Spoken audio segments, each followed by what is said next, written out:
L'amour, c'est implanté dans notre société depuis des siècles. Et avec le temps, plein de types de relations amoureuses ont vu le jour. Mais déjà, c'est quoi une relation amoureuse? Une relation amoureuse, c'est quand t'es à fond sur quelqu'un et que cette personne est à fond sur toi. Pas juste des je t'aime et des bisous, c'est un vrai truc où il y a du respect, de la confiance et du feeling. C'est cette personne qui te hype même quand t'as une sale gueule, qui capte tes moods sans que t'aies besoin de parler, et avec qui t'as ces délires que personne d'autre peut comprendre. C'est chill mais sérieux, passionné mais pas toxique, et surtout, c'est un truc où les deux donnent autant d'énergie l'un pour l'autre. La relation love to love. C'est la vraie love story, version film Netflix. Vous êtes à fond l'un sur l'autre, c'est intense, sincère et y a du respect. Le genre de couple qui donne envie aux autres de croire en l'amour. La relation passionnelle, c'est le feu, l'intensité de ouf, mais c'est aussi les disputes éclatantes et les réconciliations de films. Ça peut être épuisant s'il n'y a pas d'équilibre, et ça peut ne pas convenir à tout le monde, mais certains s'y plairont. La relation toxique. Manipulation, jalousie à l'extrême, drama H24, t'as l'impression d'être accro, mais en vrai, c'est juste un poison déguisé en amour. Faut courir loin de ça. En soi, chaque relation peut être une relation toxique, ça dépend comment on voit les choses. La relation pansement. Tu viens de te faire larguer et hop, tu te mets avec quelqu'un juste pour oublier. Ça peut être cool sur le moment, mais si t'as pas vraiment tourné la page, ça finit rarement bien. Et la personne, si elle était amoureuse de toi, elle finira blessée. La relation on-off. Un jour ensemble, un jour séparés, ça se dispute, ça se remet ensemble, ça se requitte. Bref, c'est un cercle sans fin qui peut être excitant mais ultra fatigant à la longue. La relation cachée. Personne n'est au courant, que ce soit par choix ou par obligation. Famille, amis ou travail. Parfois c'est excitant, parfois ça finit en souffrance et puis généralement ça finit par se savoir. La relation à distance.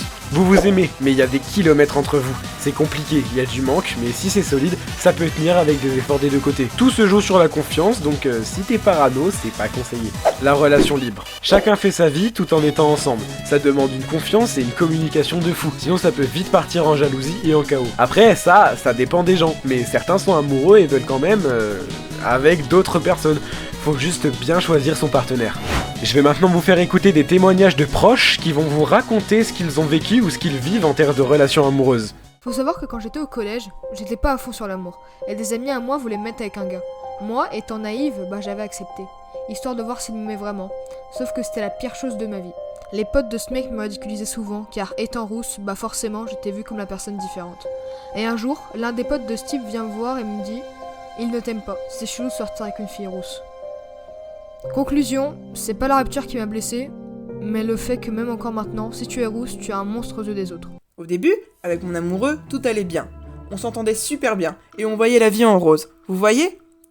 Puis, au fil du temps, la relation s'est dégradée. On se disputait pour de petites choses, on ne se supportait plus. Et donc, nous avons pris d'une décision commune de se séparer. J'ai voulu rester en contact avec lui, pour être amis. Mais cette espèce de connard m'a bloqué de partout. Donc pour ma part, je suis en couple depuis plus de 5 ans avec ma chérie. Elle et moi, on se connaît depuis plus longtemps qu'on ne le pensait. Car on était tous les deux dans la même école primaire. On a joué dans la même cour de récréation.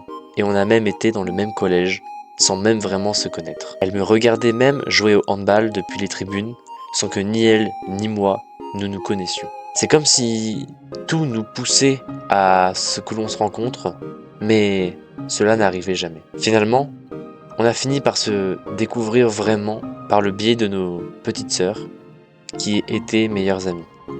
Et depuis, donc ça a été le coup de foudre, et depuis, on ne s'est plus jamais lâché.